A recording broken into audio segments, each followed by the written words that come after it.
Luol Deng giving back the Lakers $7.5 million of his buyout within his contract.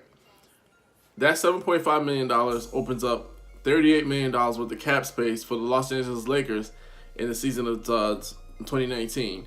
So that means that the Lakers have another spot to give max money to Kevin Durant, Jimmy Butler, Klay Thompson, Kyrie Irving,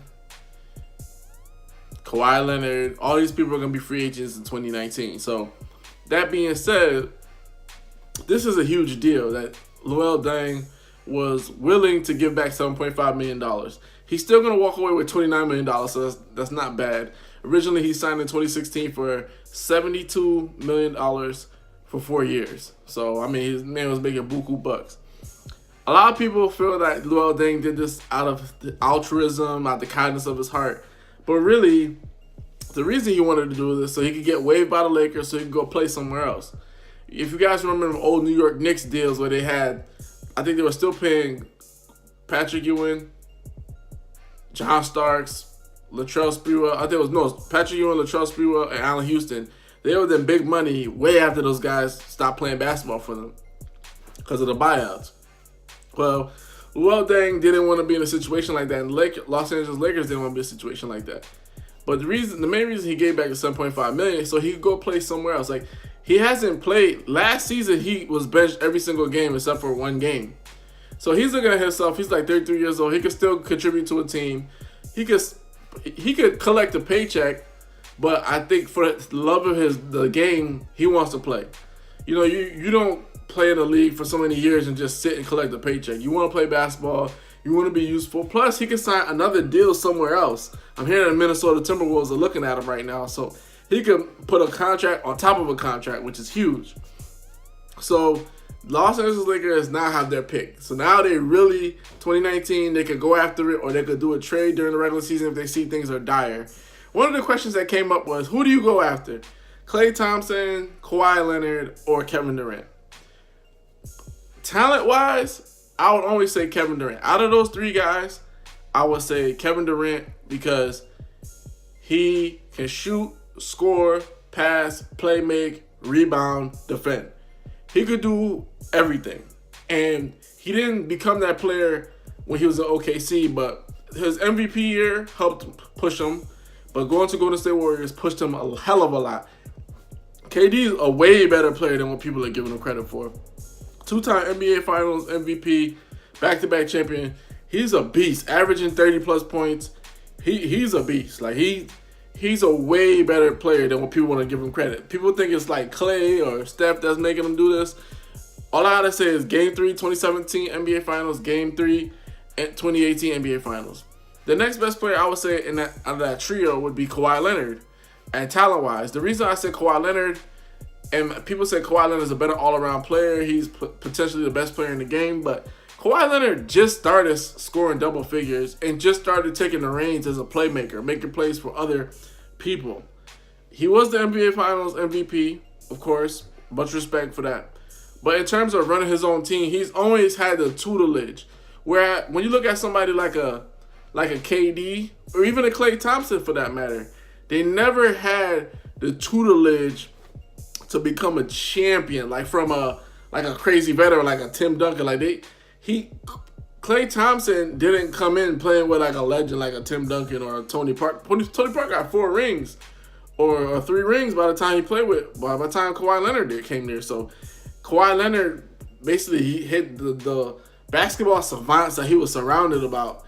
It's crazy. Like KD had to automatically come into the league and flourish like that. Klay Thompson's game was like made like that. He had to actually kind of learned to put it on the floor, or whatever the case was. But out of all 3 of them, Klay Thompson is the least talented. So talent-wise, I'll go KD, Kawhi, Klay Thompson. Now we're going to talk about fit. Out of all 3, who fits with LeBron the best? Now, out of that conversation, you're looking at a two-legged race between Kawhi Leonard and Klay Thompson. The reason I don't feel like KD would ever fit with LeBron is because A, he doesn't want LeBron James to get more rings than him or contribute to LeBron's legacy. And B, they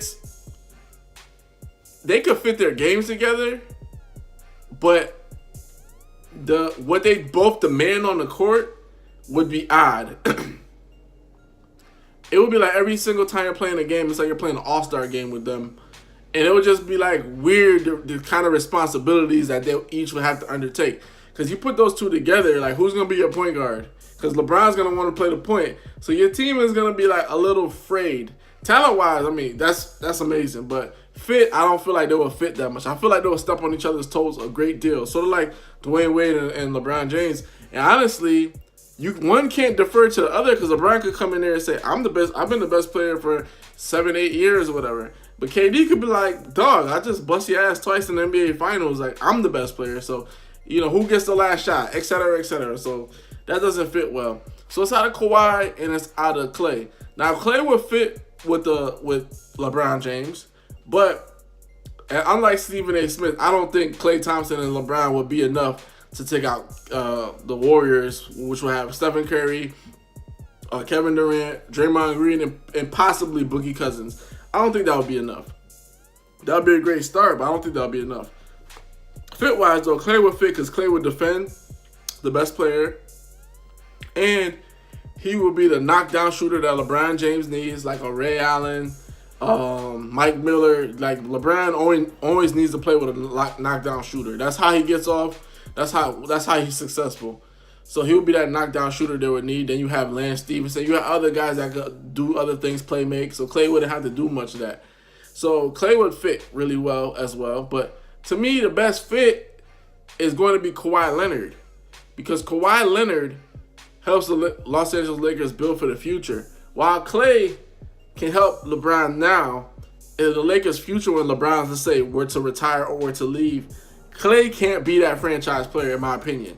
Klay is a great player. I think Klay is an awesome player. I think he's one of the best shooters of all time, part of the best backcourt of all time. But I'm gonna call a spade.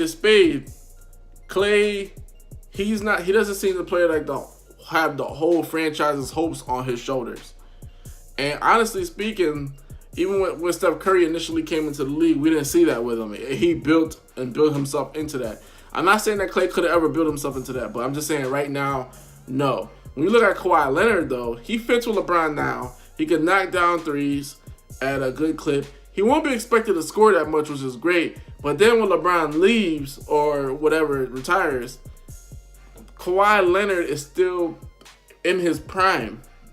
He's still in his prime, and you could pair him with any other player. He won't step in on anybody's toes.